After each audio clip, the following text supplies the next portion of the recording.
हमारे चैनल ज्ञान मतलब संगे सब्सक्राइब कर लो और घंटी के छवा दबा। धन्यवाद। प्रेम से बोली शिव गुरु महादेव की जय। जगत गुरु अपन देवादिदेव महादेव के चरण कमल में प्रणाम। मैया भवानी के चरण कमल में प्रणाम। हरिंदर भैया, नीलम दीदी लगाए संपूर्ण गुरु भाई व गुरु बहन के चरण कमल में हम ज्ञान गुरु भाई प्रणाम करे छी। हमर प्रणाम स्वीकार करब। प्रेम से बोली शिव गुरु महादेव की जय। अखन अहाँ सब सुन रहा छी मॉडल शिव शिष्य परिवार के ओर से गुरु भाई ज्ञानू यादव के। डमरू बजाबू ने यो शिव गुरु, डमरू बजाबू ने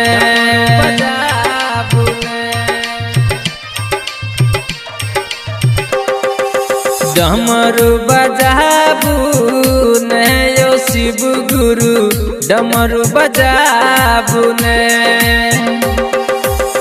आहाँ के बस के ने घायल, आहाँ के बस के ने घायल, त्रिशूल उठाबू ने यो शिव गुरु, त्रिशूल उठाबू ने। डमरू बजाबू ने यो शिव गुरु, डमरू बजाबू ने। आहाँ के बस के ने घायल, आहाँ के बस के ने घायल, त्रिशूल उठाबू ने यो शिव गुरु, त्रिशूल उठाबू ने। डमरू बजाबू ने यो शिव गुरु, डमरू बजाबू ने। डमरू बजाबू ने यो शिव गुरु, डमरू बजाबू ने। प्रेम से बोली शिव गुरु महादेव की जय।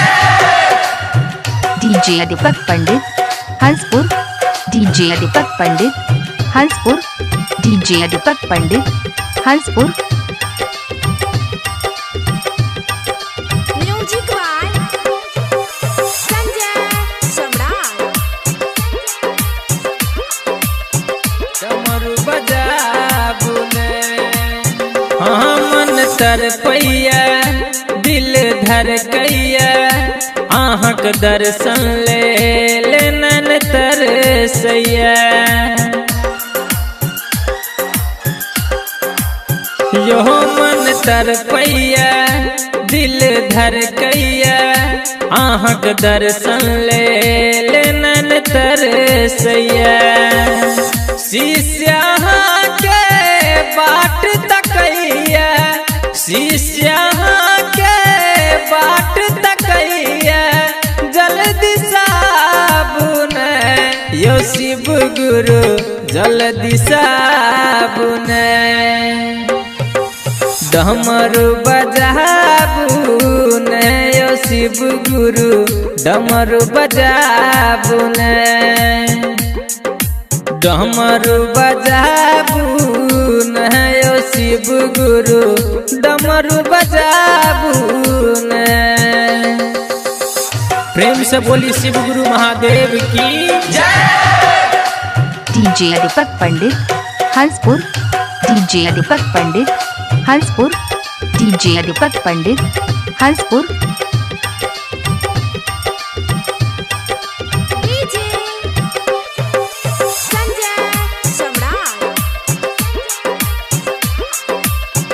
डमरू बजाबू ने। तीन सूत्र के जाप करै छी, पहला सूत्र में दया मांगे छी। यो तीन सूत्र के जाप करै छी, दूसरा सूत्र में चर्चा करै छी। तेसर सूत्र में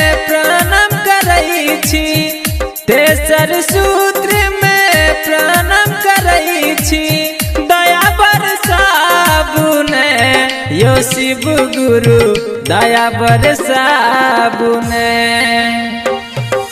डमरू बजाबुने यो शिव गुरु डमरू बजाबुने हाँ डमरू बजाबुने यो शिव गुरु डमरू बजाबुने। प्रेम से बोली शिव गुरु महादेव की जय।